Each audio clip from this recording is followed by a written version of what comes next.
everybody. My name's Craig. I'm Brian. I'm Burke. And I'm Michelle. This is Get Dunked On, the podcast. The podcast! A potato flew around my... As always, make sure that you know that you can check us out on social media. You can find us at Get Dunked On Pod on Twitter. You can find us on Facebook searching Get Dunked On the podcast.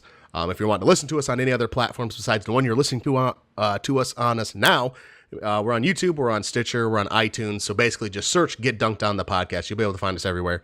Make sure you're heading to all those places for our social media. But the biggest thing is you can head to getdunkedonpodcast.com and be able to find all this information to really get a hold of us and get our stuff. We do take suggestions for podcast topics. If you want to send something in, we'll definitely take a listen to see what you've got. We might modify it a little bit to make sure that we all know what we're talking about. Because I don't know what I'm talking about half the time. That's very true. Yeah. Burke is confused half the time, so we might modify it slightly to fit into what the four of us can to go on for about an hour. But definitely send those in. We'll take a look at it and we'll see what we can do about it. Great. I always appreciate it when you go into that stuff because trying to find anything is always a trick online. It's kind of a pain in the butt, but only for you, Brian. It's hard to find stuff online, Brian. I remember I think it was one of our first podcasts. You found a naked drummer boy. That was the very first. Well, it actually wasn't the first. It was one of the first, or it might have been the first. I don't know, but yes, it's true. I did. I managed to find that online, but we like posting content on there. You know, it's like it's one of those deals. And and that kind of leads into the first thing I want to talk about today, which is something that Craig and I were doing online, which is posting hilarious pictures to people's Mario Maker feeds. So Craig and I decided so to these play. weren't even your own.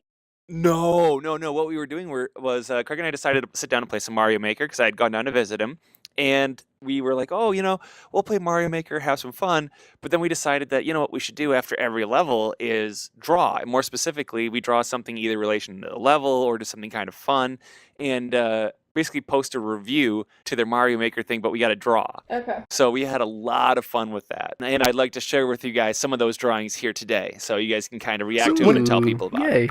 Yeah, you guys are going to be, since this is an audio medium, you guys are going to have to be the people that describe to them what they're seeing.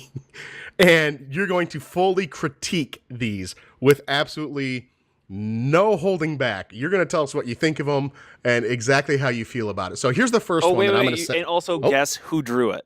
Yes, you have to guess who drew it. And for everybody that's wanting to follow along at home, we're going to put this up on getdunkedonpodcast.com, our website. You'll be able to find the blog post or whatever it's called on there, and you'll be able to follow along with these images that we're going to be talking about here. So at the very beginning of this, we were just going, okay, here you go. You got to draw. We called it you rate, you draw.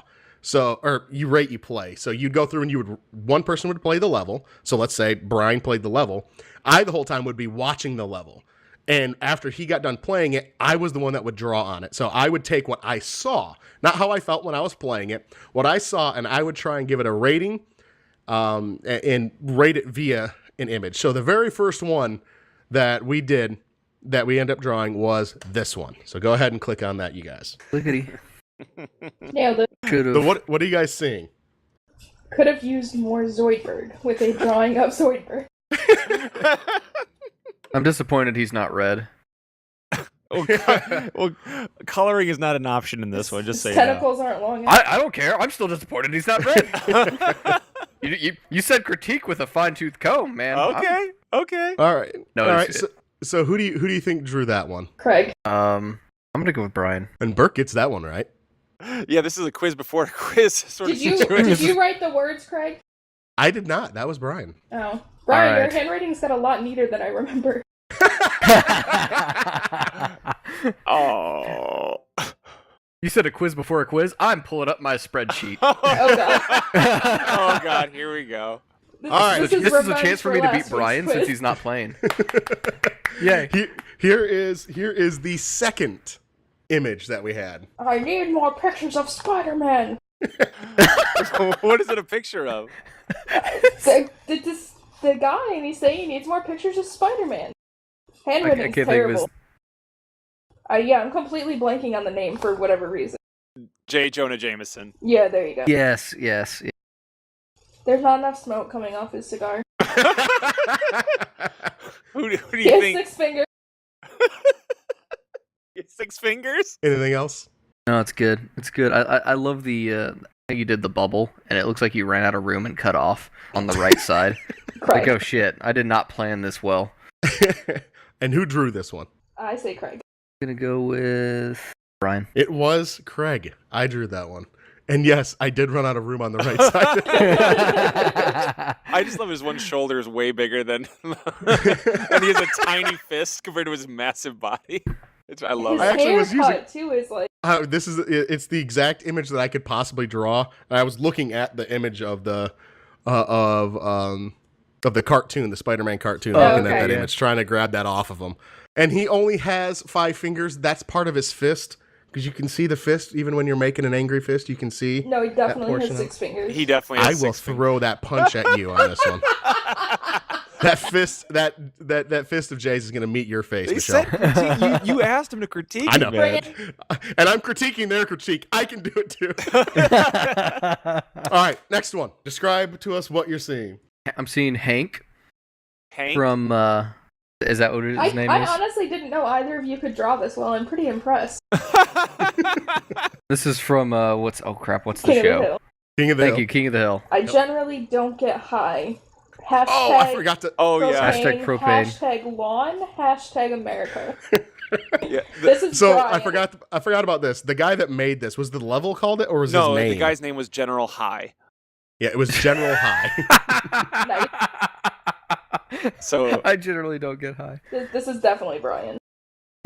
Yeah, I'm going Brian. That's right on that Dang one. it, they got it. I'm going Brian.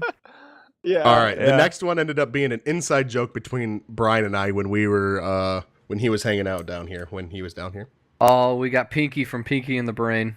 Pinky and the stain. Is that what Well, that read the whole says? thing. Read the whole thing. Sorry, I peed on the couch. It's Pinky and the stain. I don't even want to So, know Brian, why did you this pee on the became a couch? joke between us. So Brian and I, at one point, we were driving around, because Brian can tell his tale later on, maybe in a different episode, of the difference between a bigger city and a rural place for Pokemon Go. I know we've slightly touched on it before, and we kind of described the differences, but now he's been to both for a good amount of time. Mm-hmm. So we were driving around at one point, grabbing Brian a bunch of Pokestops, getting the experience from him, getting the items and whatnot, so he'd have a bunch of Pokeballs. And I don't remember what started this, but everything we started saying, we were just trying to rhyme the end of that, like the brain part. So we'd try and say different things, like, I don't remember everything that we were saying, and everything had to be, oh, we did this because it's, and the blank, blah, blah, blah, every single time. And so that one ended up going because, clearly Pinky peed on the couch on that one. He left Clearly. the stain. So who drew this one? Brian. Wow, really? Are you sure? Yeah. It's your handwriting. Oh, yeah. Fine. Yes, I did draw this one. All right, next one. This was on a particularly confusing level that was just kind of like, what? I don't even. What are you seeing? I love this meme. A bunch of question marks. Okay. And a confused guy. Michelle, you seem to have a better idea what this It's a meme, is. but I can't remember who it's supposed to be. But I see it all the time. Yeah, it's like It looks like Barack Obama. It's just that kid who's just looking at the camera, super confused. like what? Yeah, I think it's called like black guy question mark meme, something along those lines. Like it's actually very literal in the name of it, but that's basically what was drawn. Yep, that's Okay. exactly what it is. If you Google black guy question mark meme, it comes up. So either I'm a horrible person, but I thought you drew Barack Obama there. It's what it looks like.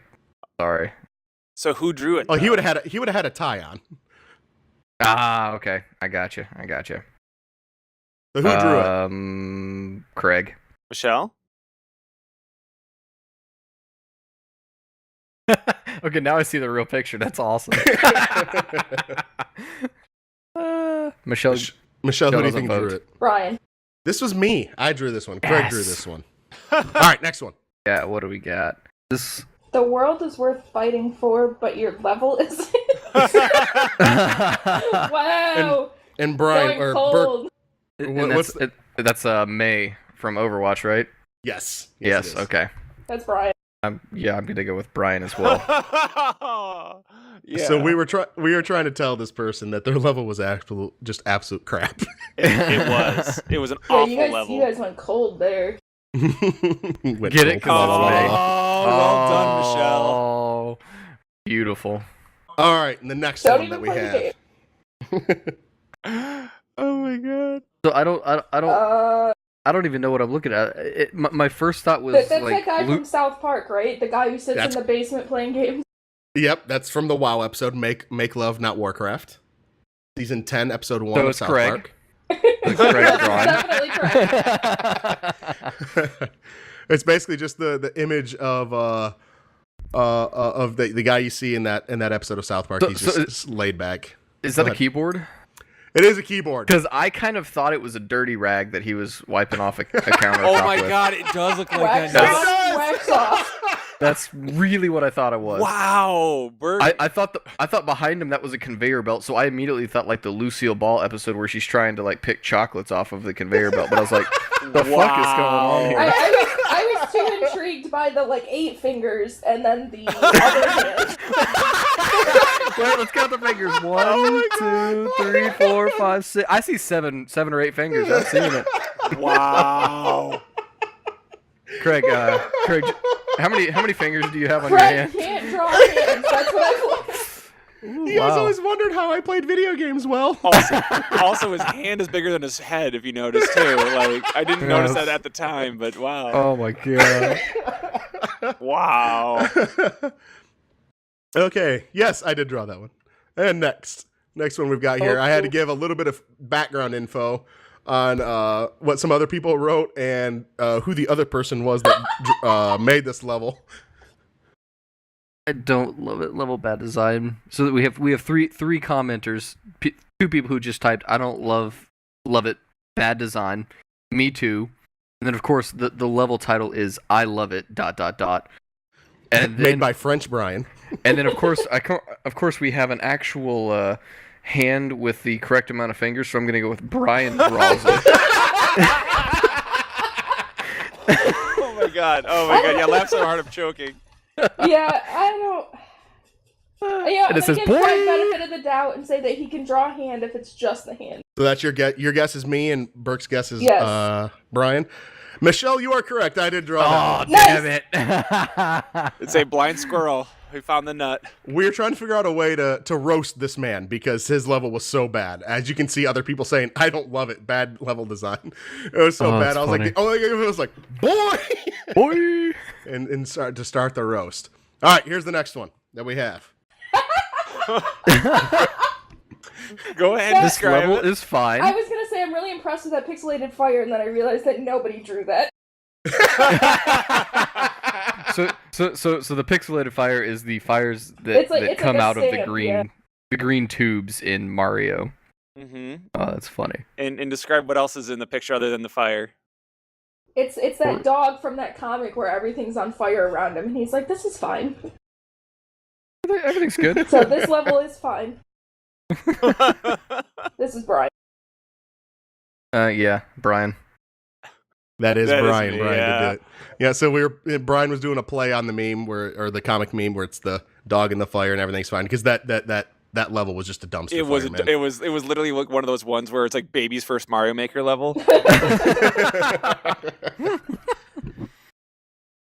All right, next one. So I have a bunch of characters from some Asian. Mm-hmm. One of them looks like World War II. The bottom of that one. Is that And then like Kabuto?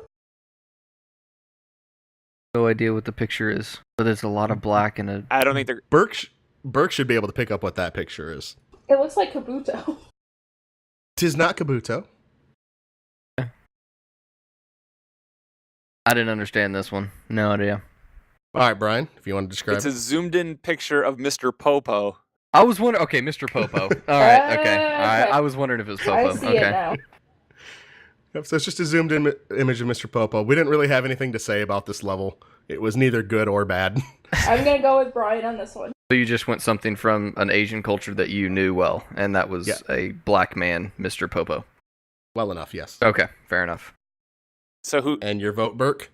Oh, who drew this? Brian. Both are incorrect. That was me. Oh, wow. Yep. All right. Craig drew Mr. Popo. Our next one. Burke, if you could describe what you're seeing on this one. Okay. So it says, I said no ice. I shall have my revenge. And I see a man in a space suit with a cyclops eye and a shadow and a cup. Brian drew this, Yeah, Brian drew this. but I can't tell what it is. The level is Ivor's Revenge. There we go. Yep.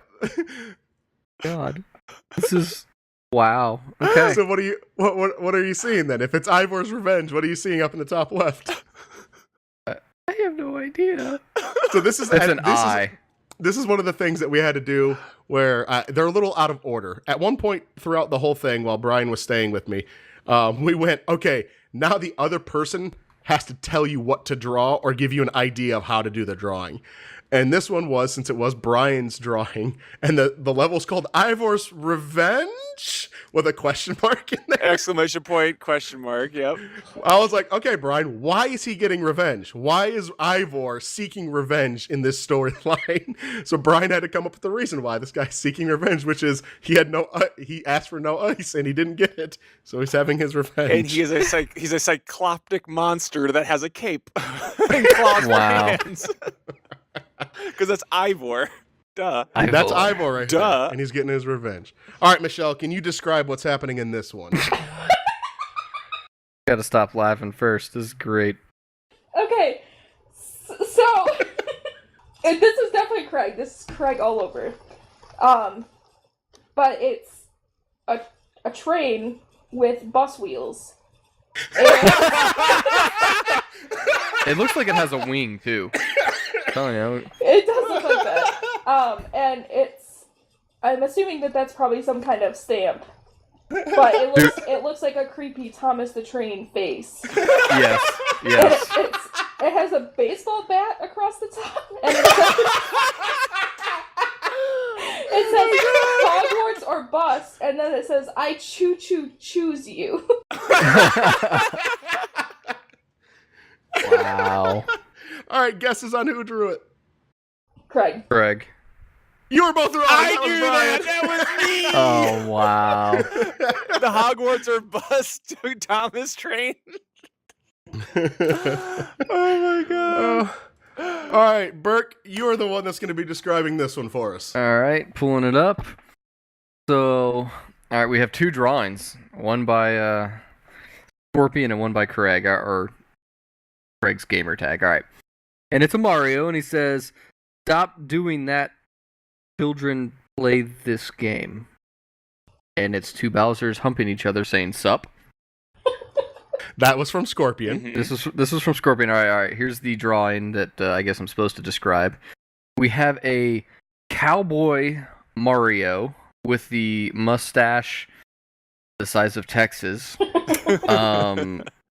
Not again Cowboy Mario because he has a cowboy hat on, not the Mario hat. The overalls are there, and it says "Protect me, flowers," and it's got the power-up flower power mushroom. All right, or power power, not mushroom. Wow. Yeah. So, I don't who drew know. it? Brian. Brian definitely drew it. I did. So the background of this level, you'd have to play the level to get this one. It was what was it? At the very end, you had to face like three Bowsers that were stacked on top. Of one another, yeah. And they had wings and crap, and they're like the massive Bowsers. And Oh yeah. But they had a constant supply of fire flowers dropping from a pipe. So you'd sit there and just keep getting hit by the fire flower, fireballing these Bowsers out of the way as much as possible because they take like what we find out they 50 hits. They have 50 health points, and it takes 50 hits. So you'd have to hit them 50 times with this, and there's 3 of them, so you have to hit these things with 150 fireballs, and you're stuck in a room that's just dropping fire flowers on top of you, and you have to shoot out shoot out of a thing to shoot at them, and they can hit you at any time, but you can only hit them at certain times. And so this is an inside joke. Anybody that's watched the Dragon Ball Z Abridged series By Team 4-Star. have you ever watched that, Burke? I've watched part of it. I haven't watched all of it. The very first, or Michelle, have you ever watched it?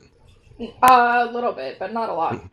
The very first thing episode is inside joke between Brian and I, because there's the farmer, something lands, like Raditz lands, and he's getting out, and in the Abridged series he goes, "Protect me, gun!" and the farmer's aiming the gun at Raditz, and so that's always been an inside joke. So he said, "Protect me, flower." Protect me, flower. So that's how that one went. All right, next one. Michelle, you have to describe it, please. Oh, Michelle, God. this is your describing. The fuck? I agree with that description. Fantastic. I see a walrus about to bitch slap another walrus. Yes. With a fucked up hand. So this is crazy. I'm gonna go with Craig. Go with Craig. You're both going to be wrong. Brian drew that one, but the idea was from me. So we just finished, I'd finished making Brian watch Tusk with me, and I told him to draw, all I said was draw Mr. Tusk, and that's what he came up with. But we're not doing spoilers because I still have to make Burke watch that movie. Yeah, I still have to watch it.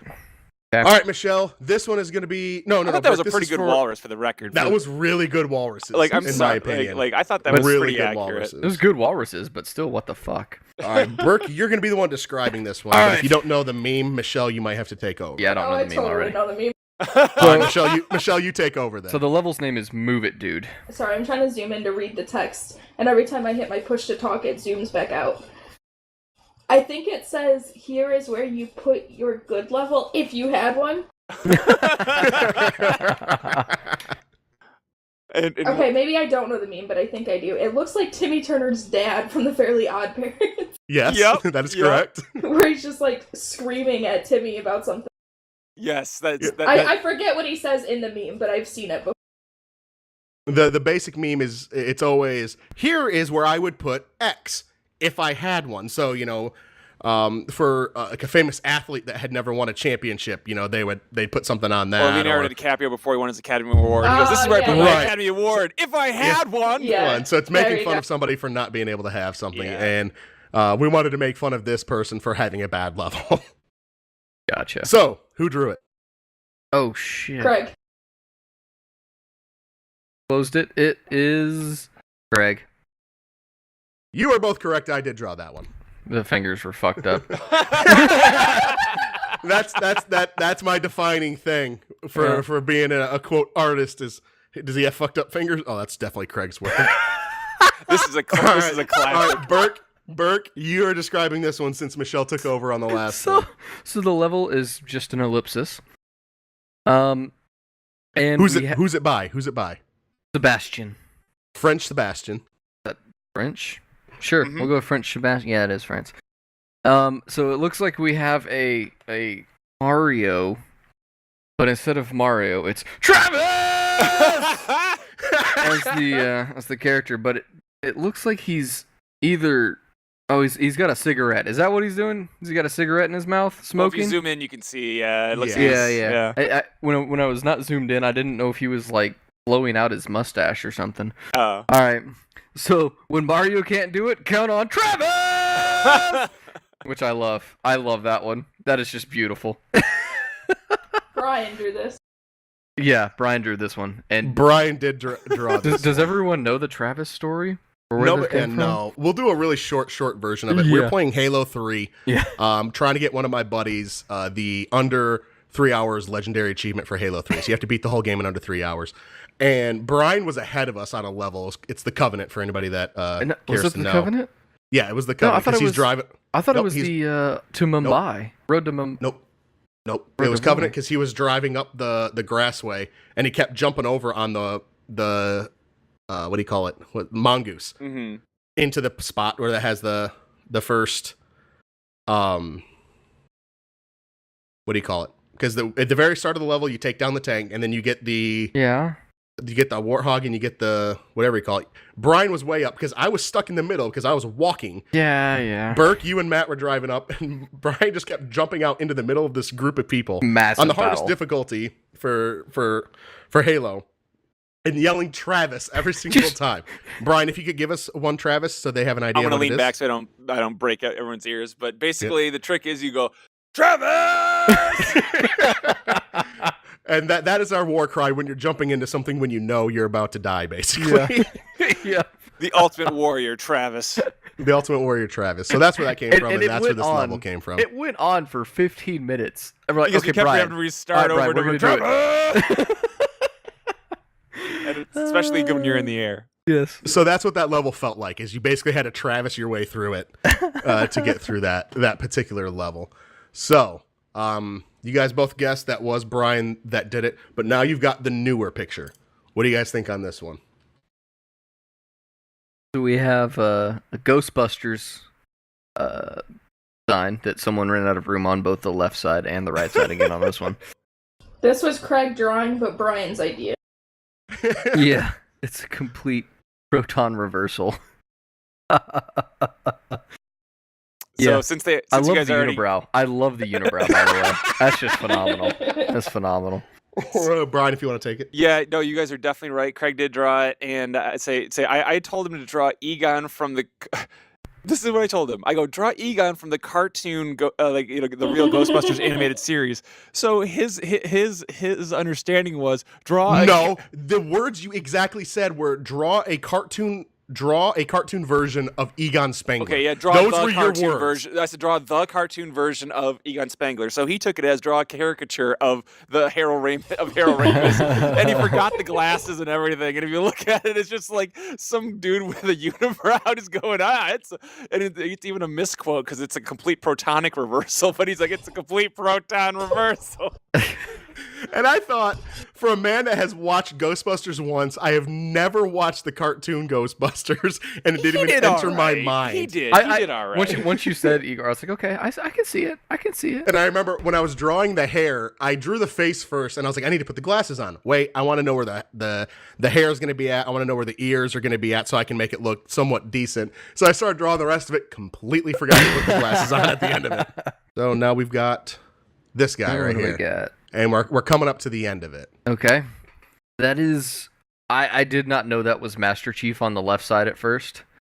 I don't know what I thought it was. I'm guessing that is Master Chief, right? You are correct. Okay. That is Master Chief All on right, the left. and I'm guessing that is a horribly... That's Cortana.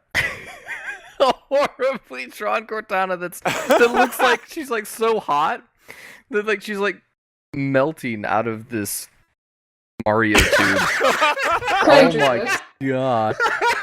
I've never seen Cortana with bigger tits either. Jesus. It says, "Come on, Chief, get it together." Or Master Chief. And then the horribly drawn helmet, it almost looks like a shitty basketball that like popped or something for Master Chief's helmet there. Who drew this? Craig. You might be correct on that one. Yeah. I do love that Cortana has a belly button though. And she's coming out of a cup? She's coming out. No, I'm saying a Mario tunnel. A pipe. Mario pipe. Oh, the warp pipe, yeah. All right. Yep. So Brian basically said, "Hey, draw an angry Cortana." Uh-huh. That was his thing. And I was like, "Well, she's steaming, right?" So it's basically like she's got like anger lines around her. All right. So the next one, Michelle, if you can describe this one. Okay, so it's supposed to be Harley Quinn. Oh my god. That's beautiful. It does not look like Harley Quinn. It looks like a reverse cone head. It reminds me of the Jack on playing cards. Yes. And then it says bats come to die, I think. And the hammer says Daddy's little monster. And it looks distinctly male. Yeah. Okay. Who Brian drew this? Brian. I'm What? sorry. Craig drew this. What?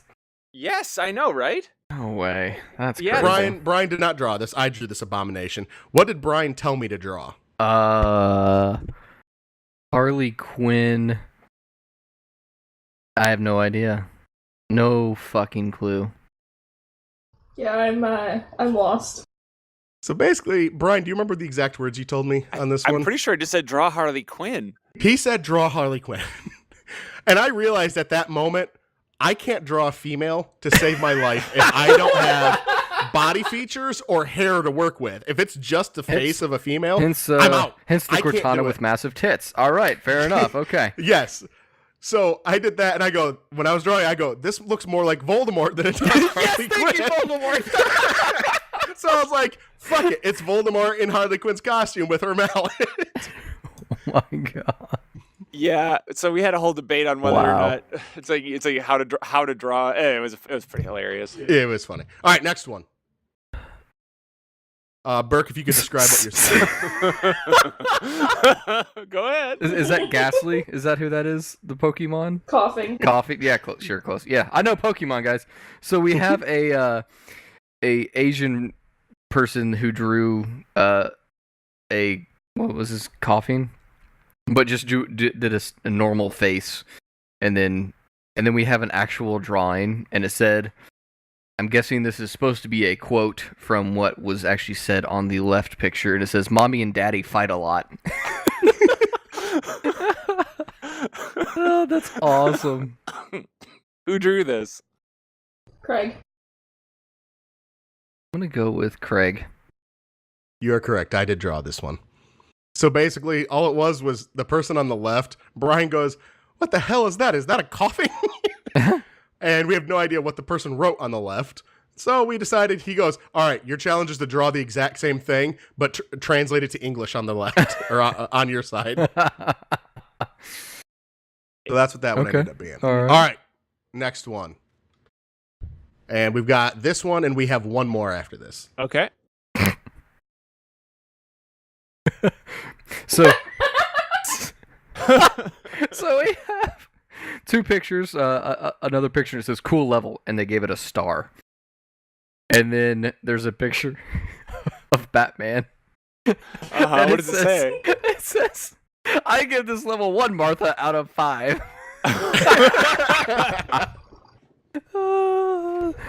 And Brian drew that one. Brian drew that. Oh my god. That was good. Brian did. How do you guys that seem one. to know? Like, your handwriting gives you away. Okay. It's entirely your handwriting for me. I don't know about Burke, but it's your handwriting for me. Yes. Oh, okay. Yes. All right. All right, and the last one. Michelle, if you want to describe this one, if you can. Crap, you wrote. I think Michelle has to zoom in thing in an interview. Bert, can you zoom in and read it then? Said, sorry, I forgot about that. I said that level is the most idiotic thing I've ever played. At no point was this incoherent construction. Oh dear lord. The English is kind of messed up. Be We apologize for considered that. a rational level. Oh, to be considered incoherent construction, be considered a rational level. We are all now dumber for playing. May God have mercy on your soul. And then the right side is a Grim Reaper with a hammer, attacking a bunch of Mario icons. Wow. And what is the level name? For fun, with a smiley face and then a winky face. Okay, so I'm guessing this level was just all over the place. It was horrible. it was awful. Like, did you finish it? We yeah. finished it. To get to this screen, you have to finish it. So you can see my time was 2 minutes and world record was 50 something seconds. Yeah. But Miss Moonfairy here concocted the most. I honestly don't know how to do this without making it just the stupidest level I've ever seen in my life. Wow. I don't even remember what it was, but I remember being so appalled that I even played that level. I felt I am dumber for playing this level. And that's a whole play on the Billy Madison thing at the very end when Billy Madison's trying to give the speech about the dog who lost his way. Yeah. And the scorekeeper tells him, that was the most idiotic response I've ever heard in my life. We're all dumber for hearing it. And that's what I wanted them to hear. I wanted them to hear that. So that was our... there's a lot more that we had. Bravo. We didn't go through all of them. I cut off a little bit because this ran a lot longer than I thought it was going to. Yeah. But that was that was what we did, and we had a lot more that maybe we'll share on another show. Yeah, sure. That we did. It was a ton of fun. You'll have to post these so people can see what we'll definitely have to post them. Guys, get a hold of us on Twitter, like we said at the beginning of this. Get a hold of us at Get Dunked On Pod on Twitter, or get on our Facebook, and we'll be able to show you every single one of these so you can follow along with it and see exactly you can look at our they're describing. Amazing art, because we're totally good at drawing. So, going off of that, that's a game that Brian and I played while he was visiting us. So we wanted to tell you about our favorite games of all time and the games that we really like right now, just in case anybody was wanting to look for something to pick up in the next little bit to play a game for a little bit. So, this is a game that I've been playing a ton lately. I've just been having a lot of fun. I know it's been out for a while, but they've been adding stuff quite a bit. Is Super Mario Maker here on the Wii U. They've been adding a lot of features to it and adding in new elements, new things to create. Checkpoints were a big thing, and then they got the Michelle, do you remember the anal fisting dildos from Super Mario Wii? They added those in, so those things are wrecking you now in this game as well. They just added those in. I don't know how long ago. They added in keys. You have to go around and pick up keys and pick up tokens to get keys and stuff. So they've been really good about keeping up with that game. So that's one of the games that I've been playing a lot recently that I've been really enjoying. So if anybody else has one. Yeah, no, I played that with you quite a bit when we were visiting and really enjoyed that. As far as current games that I'm enjoying, gotta go with Overwatch. Gotta give a plug to it. Not that it needs any more publicity, but it's a good game for a reason. It's a solid game. Even without a main storyline, you still feel like there is one. The multiplayer that's the whole game, but it's enjoyable, fun, quick. You can either jump in and play just for fun or be serious. It's just all around good time. Good colors too. I have a hard time not being serious in that game. I think y'all discovered that last night when I when I rage quit that one. Yeah. Yeah, you kind of rage quit out, but yeah. Yeah. But I do enjoy playing it every once in a while. So what are you playing right now? Like currently?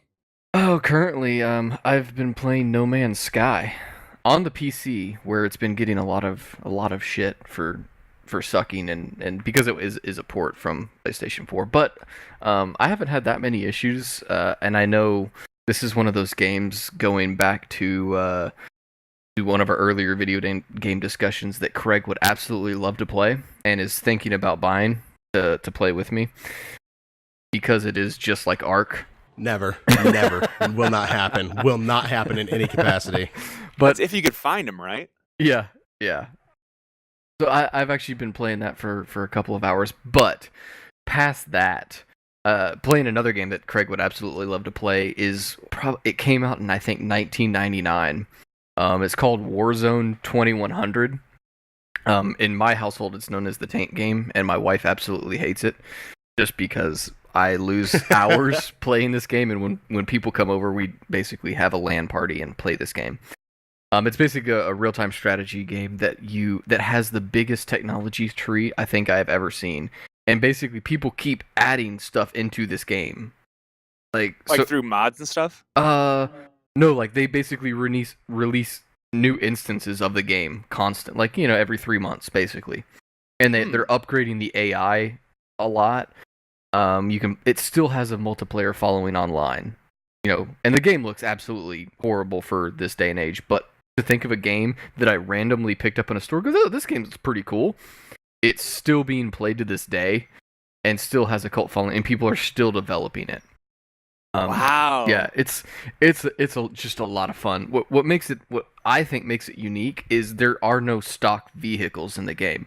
Like you don't start with a tank unit.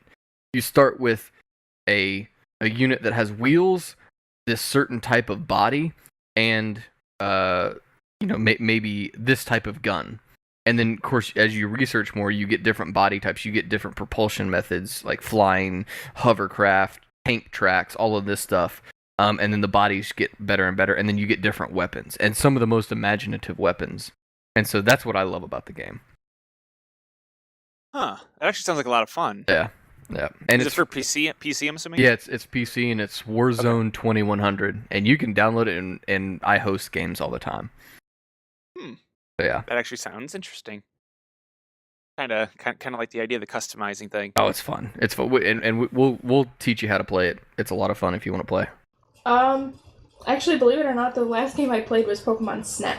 I haven't been playing new games. I've just been playing old games, and I haven't really had the chance lately to sit down and play a game for a long period of time. Mm-hmm. So I've been playing games that are easy to pick up and put down after just a few minutes or whatever. Pokemon Snap. So yeah, I was replaying Pokemon Snap and trying to get new high scores. For sure, you got a awesome. Professor Oak. Wonderful. What about favorite games of all time? So these are ones that I think they can be a little bit easier to pick up and play because of the fact that, for some of the older systems, you can just emulate it if you really needed to. You're like, hey, I'm gonna pop this in. I'm gonna emulate it. I'm gonna test this game out. I'm gonna see what it's all about.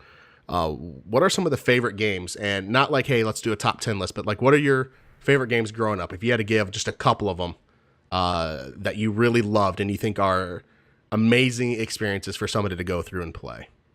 I mean, it's tougher, but I mean, I'll just go ahead and run through a few real quick. I'm going to get it out of the way for everybody. Ocarina of Time. That comes up on everybody's list for like, oh, that's the best game of all time kind of thing. And for a reason, not on mine. No, I know, not okay, not everybody. That's why you're getting kicked out of the podcast. It's my week finally. See you, Burke.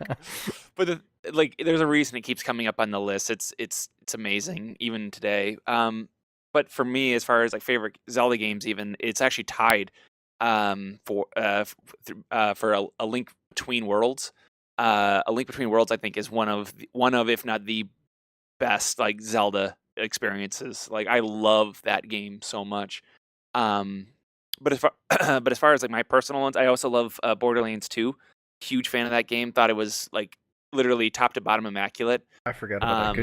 Good game. It's an amazing game. I love the writing in it is probably what makes it so good, aside from just the fun factor of it. And I don't know. I mean, realistically, there's a bunch of other cool games out there. Maybe I would recommend, like, if you're going to sit down and play something casual, Star Fox 64 is always, like, a good half an hour of fun. So, but yeah, I would say those are my list, just to make it quick. All right. I guess I'll go next. So, weird ones for me to think about, because I've played every... I started PC, then have gone console, and now I kind of play a little bit of both. But I think what really got me into gaming, some of the original Doom games. And I think I talked about this podcast. Is just playing with my neighbor across the street, where I would move, he would shoot, kind of thing. So it was co-op. But past that would have to be the Roller Coaster Tycoon 1, 2, and 3. I played those games nonstop. And then, of course, that progressed onto... And I still... let me back up. I still play those games. Like, I still absolutely love them. Then I think what got me into first-person shooters, or maybe this is third-person, but is the Tom Clancy Ghost Recon series. So... Ooh. Yeah. On PC, of course, because I didn't have console at those times. Some of the original ones. And I just remember doing scenario after scenario after scenario, seeing, going myself against 50... hard AI, before I knew that was actually impressive, going, I can do this, I will do this, and just spending hours and hours grinding on something that was completely, didn't have any end game, was just something to do. And then, of course, favorite of all time has to be Halo as a whole, but of course, I think Halo CE campaign, just because of the memories I have playing that through the first time, and then now playing it and breaking the game with Craig. So yeah, I love that. Yeah, part. It's just I think Craig was talking about this. It's just so hard to play the game normally now, because I know, dude, I can skip this whole level and fight 3 people, and there's not much story. Yeah, you just mash through that part of it. Yeah. So I think that's where my favorite games, and then of course if I had to go to RTS side, it all started with Age of Empires. I guess the war real-time strategy side of things started with Age of Empires. So Ocarina of Time is hands down my favorite game ever. And then maybe some other ones like I know it gets a lot of shit, but I actually got into the Zelda series not with Ocarina of Time, but with Zelda 2, which most people don't even like. But that game has a special place in my heart. Super Mario Bros. 3 is still a game that I repeatedly play. The Dragon Quest series. I'm trying to think of other things that like I really got into when I was a kid, especially. Sonic games, to go away from the Nintendo part, because Genesis 2 was the other thing I had. Yeah, Sonic 2 is my favorite Sonic game to date still. Nice. Yeah, that's ditto.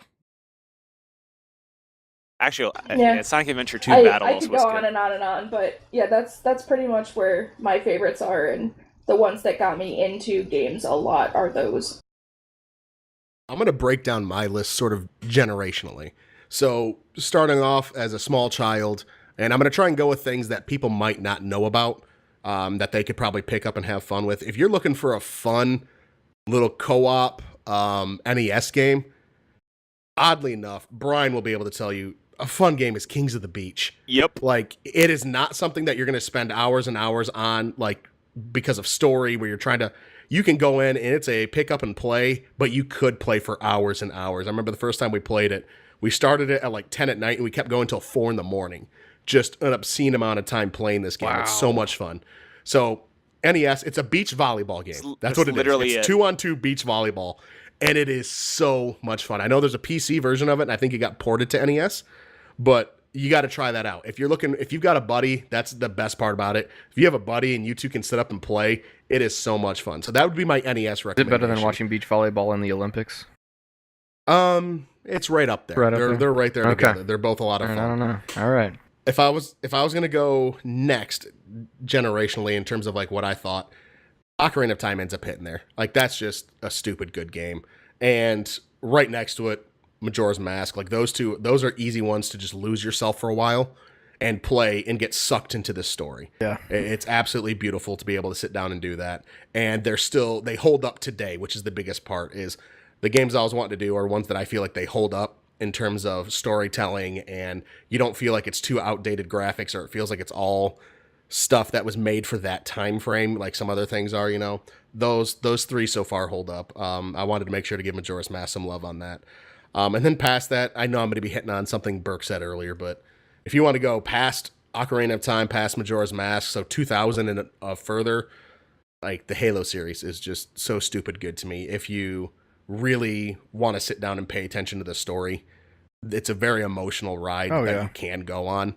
It's not, I mean, if you sit there and you completely just you mash A through all the cutscenes and stuff like that, and you don't spend the time to actually kind of do it, but it's like that with any game. If you're kind of just running point to point to point, you're not going to really get it. But if you kind of let yourself immerse into it, it's an amazing story that you can get out of the games themselves. You don't even have to go into the extended universe for like the books and stuff like that. You can just go with the games themselves, and it's such a beautiful story to go through, and it's such an emotional ride that you can go through. So if you have the ability to play Halo 1, 2, 3, 4, and 5 on Xbox One, or picking them up, on Xbox or whatever it is, it'd be a great thing to pick up and go through. You know what? I'm gonna figure out the story for this. Oh yeah. So are you done, Craig? I didn't want to cut you off. I am. I am. One game that I forgot that was, like, I think on the Xbox, the 360 generation, outside of Halo, that really got me was Oblivion and that Elder Scrolls series. Because I never played any of the ones before that, but I don't know, one reason I was at Best Buy and I was like, this game looks cool. Let's get it. And I got lost in that universe. I didn't know shit about this universe, but I got lost in it. So, yeah, there you go. I also would recommend the original Mega Man games for the NES. Oh, yeah. I can't not recommend them. Mega Man 3, I was waiting for you to say it now. I mean, the thing is, Mega Man 3 is probably my favorite NES game of all time. So it's tough because I didn't say it before, but like going back and thinking about it, I'm like, I should have mentioned Mega Man. Yeah, that's awesome. All right, so speaking of our favorite games, I just want to note that I did not write this quiz. I found it since we were on a time constraint. But I found a quiz that's actually about the people behind some of the best video games. So Okay. it's like 10 questions, and there are multiple choice, but I'm only going to give the multiple choice if you guys need it. Multiple choice. Okay, fair enough. Are we good? Yeah. Yep. Oh yeah. Yep. And I'm going to do this as I will let everybody give a guess. All right. Okay. Born in Germany, this American inventor first began working on prototypes for video games in 1966. He is known for his brown box gaming console, the first of its kind, that was later renamed the Magnavox Odyssey. Who can we as gamers also partially thank for the ability to play Duck Hunt for the Nintendo, as he is credited with inventing the first light gun? Ooh. This is. Some of the questions are a lot harder than others. Okay. So Michelle, are you going to give me 0 points already for the whole quiz? This is multiple choice. You have a 25% chance of getting it right. So the choices for this question are Ted Dabney, Stephen Kent, David Crane, and Ralph Baer. I'm gonna go with Crane. I'm gonna go with David. Okay. Are we doing it where I can't guess the same as somebody else? No, you can. Everyone gets to submit their guess. I was gonna go David Crane as well. Was that the third one? Yes, it was Yes. the third one. That's exactly what I was going to go with. Okay, well, you would all be wrong. Ah. It is actually Ralph Baer. Oh, okay. Ralph Baer. Okay.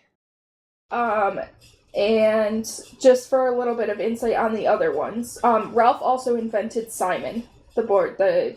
Oh yeah. board game, but you know what I yeah. mean. The dude. But Ted Dabney helped found Atari. David Crane is known for co-founding Activision and designing Pitfall. And Stephen Kent is a video game journalist. Huh. Learned something All right. new. Yeah, I didn't know anything about these guys. Alright, one of the co-founders of Atari, this man helped bring Pong to the world. While the idea itself was his brainchild, it was actually designer Al Alcorn who solidified his vision. Who is the man who told Steve Jobs and Steve Wozniak of Apple Incorporated that Atari wasn't interested in entering the home computers industry? We're going to need multiple choice on all of these, I have a feeling. Yep. Jack Tramiel, Nolan Bushnell, Robert Noyce, and Jay Miner. The first one. I'm going Robert. I'm going to go with Noise. That guy. You're all wrong again. Shit. Yay! We're the worst at this game. So this is actually Nolan Bushnell. So he did not agree with them for Apple, so they departed and did it themselves. But after Atari crashed, he did go on to find Chuck E. Cheese. Oh, so we did all right. Jack Tramiel was behind Commodore International, so they made the Commodore 64. Mhm. Robert Noyce co-founded Intel, and Jay Miner was the founder of the Amiga Corporation. Oh, so these guys all pretty much made out all right. Yeah. Okay, and this one is not multiple choice, and that's why the quiz is designed, but I don't think you guys need it anyway. Okay. Arguably the most well-known man in all of gaming, this man began his career with a notable company in 1977 Shigeru as an artist. Miyamoto. He received his big break in Yeah. 1980 and 1981 Yep. when the head of his company asked him to create a hit game, who we're indebted to for giving us Mario, Link, and Pikmin in addition to his first major commercial success. Yep. Yep. Shigeru Miyamoto. Shigeru Miyamoto. Yes. Yes. So you guys are absolutely correct without a doubt. And since there was no multiple choice, there's no additional info. Yeah, We it's all know okay. Miyamoto, Yeah. so. That one's pretty, yeah. One of the most popular composers in gaming, he's worked in conjunction with the aforementioned creator to compose some of the most well-known video game music in existence. Every time you hear themes from Mario Brothers or Legend of Zelda, you're hearing the work of this alliterative composer, who is the master behind these well-crafted and catchy compositions, who has composed for Nintendo for over 20 years. I know the answer, so I'm going to go last. The choices are Tommy Tallarico, Hajime Hirasawa, Mark Mothersbaugh, or Koji Kondo. Could you repeat the names again? Tommy Tallarico, Hajime Hirasawa, Mark Mothersbaugh, or Koji Kondo? The second one. First one. It's Koji Kondo. It is. Brian is correct. Was that the last one? Yeah, he's the guy. Damn it, that was my original choice. Yeah, I wish you hadn't read the names again. That's why. As soon as you said that, I was like, oh, I know the answer to this one before she said the multiple choice. Well, and the funny thing is, I know exactly who it is, but without the name, if that makes sense. Yeah, I know. And the funny thing is, I started giggling because I ran into his little theme in Link's Awakening. I forgot that if you stand in the frog house long enough, it plays his little tone, like the dun dun dun dun dun, dun or whatever it is. I ran into that. I was like, oh my god, I didn't know that was in this. I forgot. So Tommy Tallarico is an American composer who did games like Earthworm Jim and Prince of Persia. Hajime Hirasawa contributed to the music of Star Fox, and Mark Mothersbaugh worked on the Jack and Daxter series of games. I just thought I remember there being a T in the name. Like, I thought like the T thing was the only thing that made me guess it. Gotcha. Final Fantasy games have been noted over the years for their consistently strong soundtracks, most of which is due to a particular man known for his involvement with the series.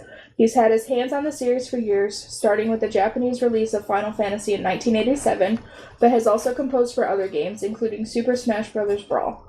Who is the man responsible for the hauntingly beautiful, can't pronounce that, Aria di Mezzo, heard in Final Fantasy VI? Yasunori Mitsuda, Michiru Yamane, Koichi Sugiyama, or Nobuo Uematsu? I think it's the first one. I'm going C. I'm going A. You are all incorrect again. This is the last one, Nobuo Uematsu. The first one did Chrono Trigger. The third one is actually the Dragon Quest one, and the second one is Castlevania. Second one's okay.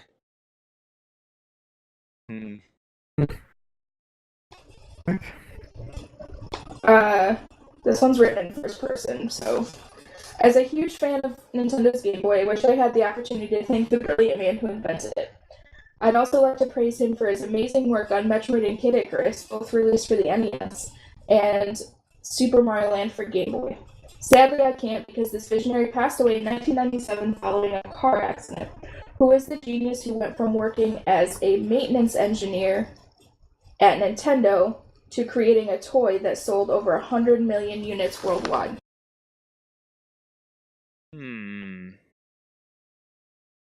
I'll need a name. Mm-hmm.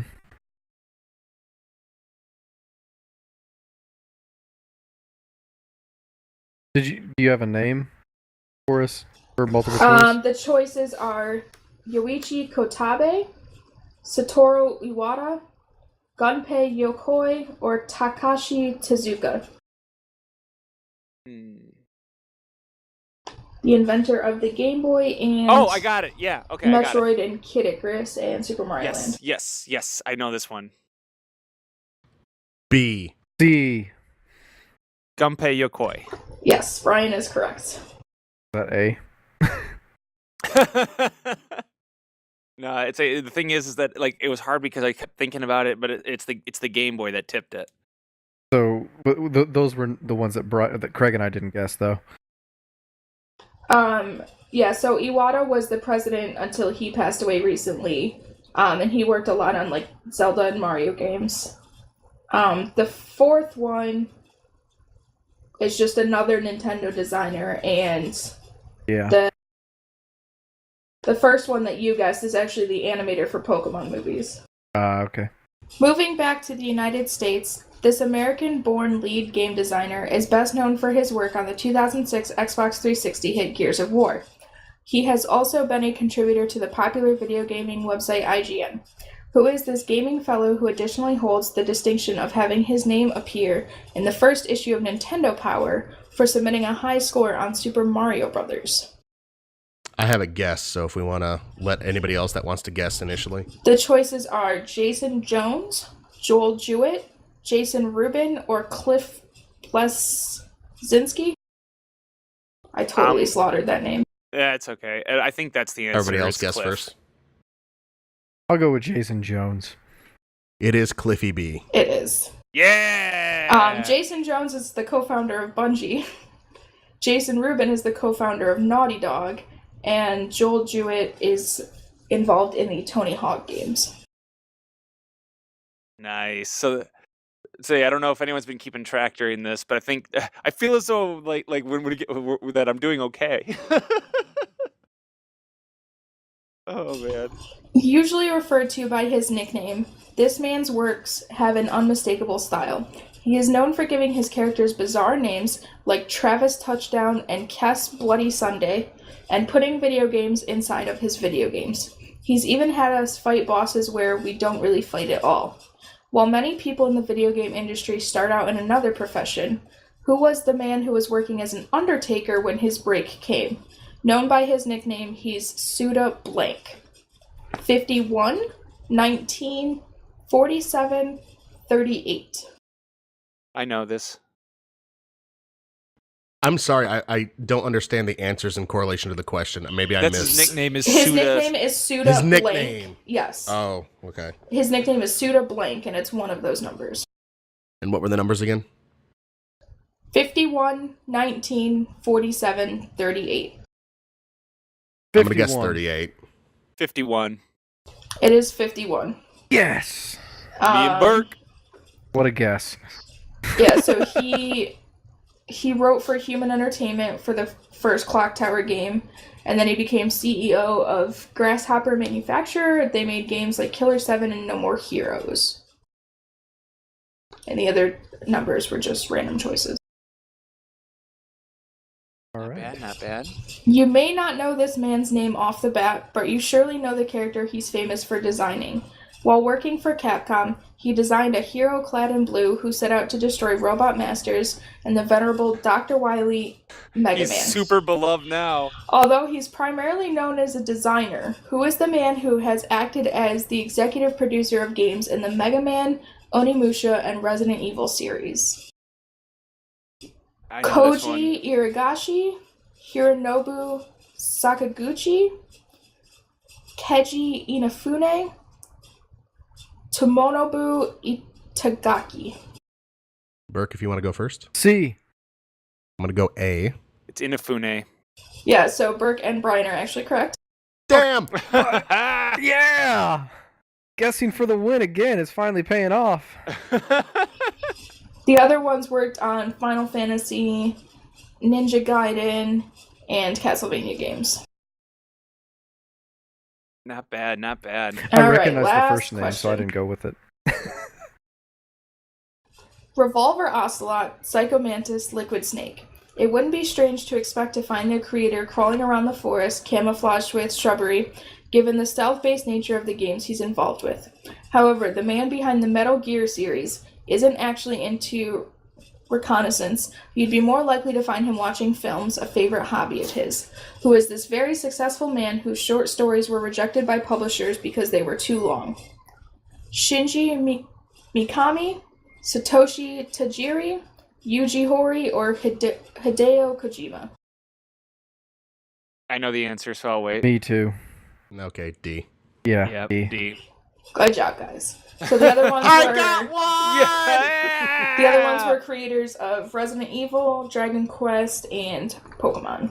Yeah, if you played any of his games, you can't help but notice his name every 5 minutes. Da-da-da-da-da-da. Oh, So man. Burke, how'd we do? So, Brian was first. Shocker. Yay! Craig had 3, and I got 4. So I wasn't What last. did Brian end up with? 7. Brian, we tied because I had to take the quiz to see if my answers were which ones were the correct answers, and I got 7 also. Wow, Yay! But nice. I got different ones wrong than you did. Yeah. Oh, nice. So, in other words, if so- you and I had partnered up, we would have just dominated the competition and got a perfect Pretty score. much. So, That's so what I'm talking technically, if they hadn't said the full name of Nintendo's founder, I would not have known it. So technically, Craig and I could be tied.